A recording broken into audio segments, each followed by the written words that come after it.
Hello there and welcome back. In this video I am going to introduce you with the frame tool. So the main purpose of the frame tool is to serve as some kind of a container for other elements and components.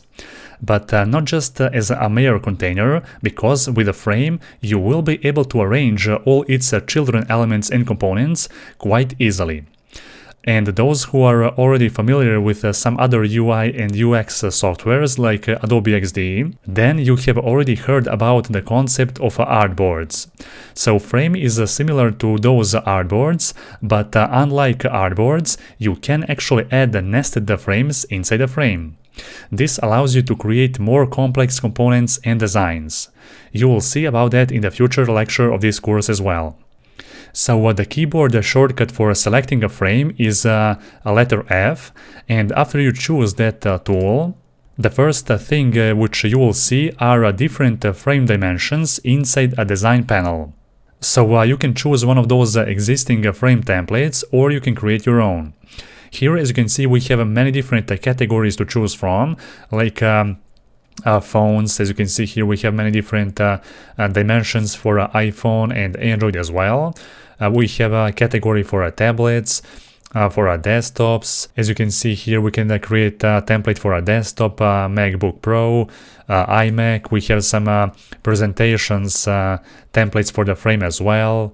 We have a template for Apple Watch, for some papers like A4 and so on, like social media for Twitter, Facebook, Instagram, Dribble, LinkedIn, and so on. We have some other templates for Figma community, like a plugin icon, profile banner, and so on. And finally, we have this archive as well.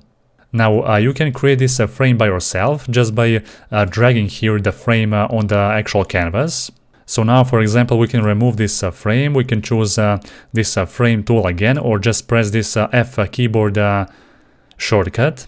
And then we can choose one of those pre-made templates, for example, iPhone 13 Pro Max. There you go. As you can see, the size of that frame is 428 by 926.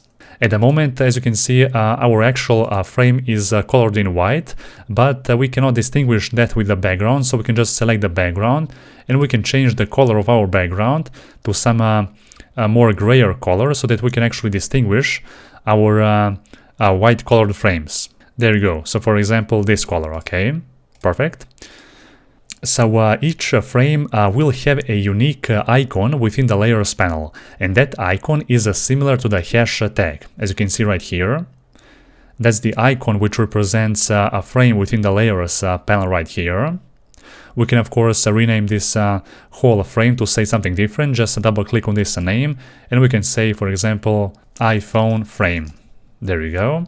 So since you already know that the frame represents some kind of a container for other elements and components, did you know that we can actually convert or create the frame around existing objects on the canvas?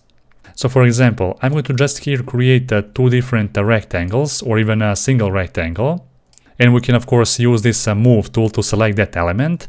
And after that, we can press a shortcut, a Shift plus A.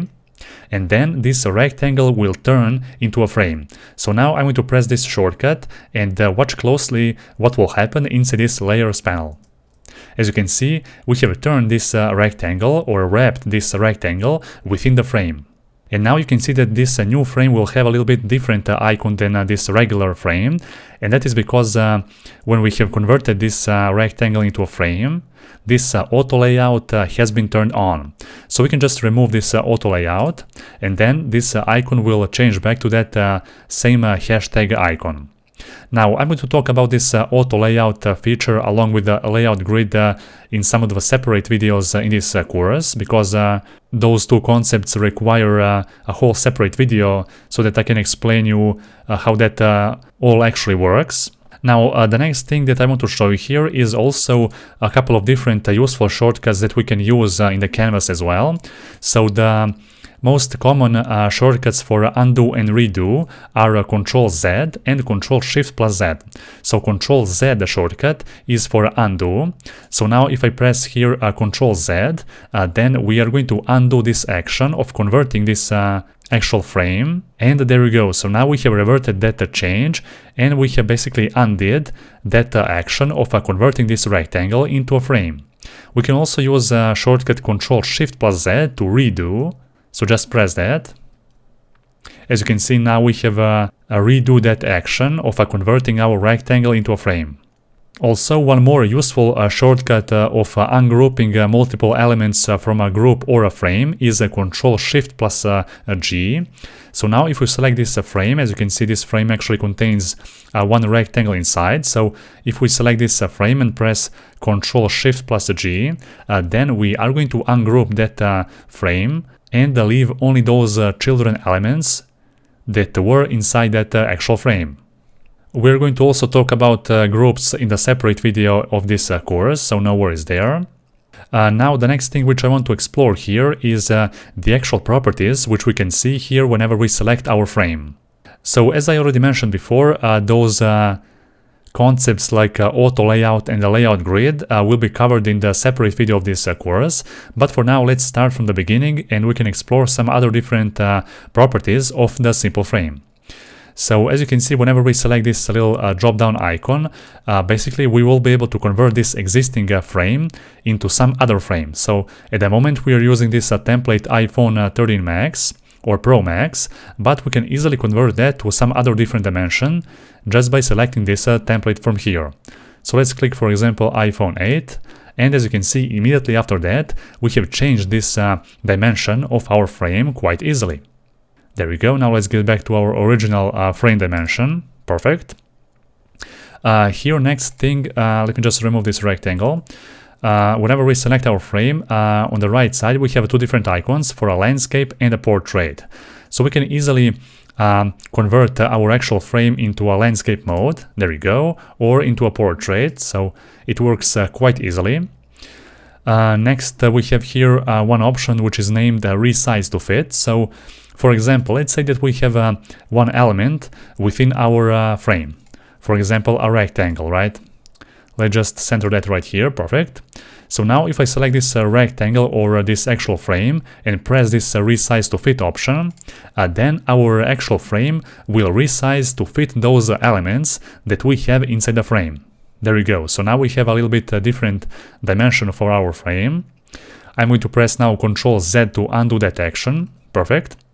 The next thing here we have some properties for X and Y coordinates on this canvas. So as you can see, at the moment our actual frame is placed in the X and Y coordinates of minus 232 and the Y coordinate of minus 642. There we go. The next thing here down below we can see also two more options or two more properties for width and height. So at the moment our frame has a width of 428 by 926. We can of course change those values by ourselves. We can here type some other value, for example 700, and our frame will automatically increase its width like we have specified right here. I'm going to now press Ctrl Z to undo.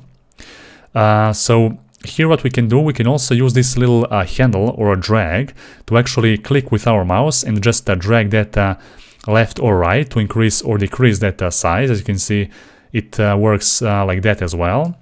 We can undo that action again. Okay, perfect. What we can also do here with those dimensions, we can apply some math operators as well. So for example, let's say that we want to increase the size of this iPhone frame by 10 pixels. So we can type here plus 10 and press enter, and then the size of our actual width will increase by 10. Okay, now let's press here Ctrl Z to undo that. Okay. We can also apply some other operations like minus, multiply or divide. With those actual symbols like divide, multiply and minus. What we can also do, we can use a percentage. So for example, if I remove everything from here and type 50%, then the size or the actual width of our frame will be reduced by 50%. There you go. So that's how we can also use percentages with the size of our actual frame. I'm going to now undo that. There we go. Here we also have some option to constrain the proportions. So if I enable this option, then whenever we increase the width of our actual frame or the height of our frame, then both of those values will be immediately increased or decreased. Okay, so that's one also quite useful option. We can now disable that option. There we go. Here we have a property for the actual angle of our frame. We can specify here, for example, maybe 45 degree, and we can rotate our frame or basically any other element quite easily. Here we have the actual radius, corner radius level, so we can specify, for example, a corner radius of 20 for each and every angle, or we can choose this option on the right side, and we can specify each and every angle for our frame. So for example, left and right will have a 0, while bottom left and right will have a 20. Okay, we can now undo that as well. The next option here, which we can see here, is a clip content. So by default, as you can see, this option is actually checked, which means that if we move this actual circle, or sorry, rectangle, or basically any other component or element within our frame outside of the frame, then that element will not be visible outside of its actual parent. However, if we select this frame and disable this option, then that element will actually be visible. That's also one quite useful option. Perfect. Okay, so the next thing, let's select our frame. Next, here down below we have some option to actually modify our layer. So here we have some basically effects to choose overlay and some other effects as well, so you can explore that by yourself. I'm going to now leave that as a normal. We can also make our frame hidden by clicking this eye toggle option. There you go. Or we can enable that visibility as well. We can change, of course, the opacity of that frame as well by 50%, for example, or any other percentage that you want. Next, here we have a fill color of our actual frame. We have the stroke color, so we can apply the stroke color to our frame as well.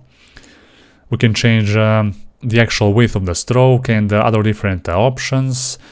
We have here this selection colors property category, which will allow us to see all the colors that are applied within this actual frame and all its children elements.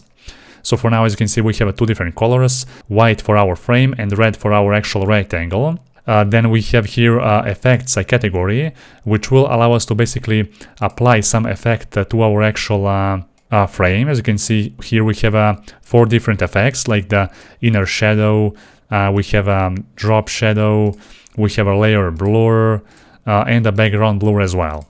Alright, and the last thing that I want to mention here is that you can actually create nested frames as well. So for example, if I choose this rectangle and press shortcut Ctrl A, you will see that now we have created here a new frame within the frame. So that's possible, right? We can create and have nested frames as well. So that would be pretty much it about the frames. We haven't covered this auto layout feature of the frames yet, but when we come to that, that's when you're going to realize the actual power of the frame tool. So if you have any question about the frame tool, feel free to comment down below, and for this video, that'll be all.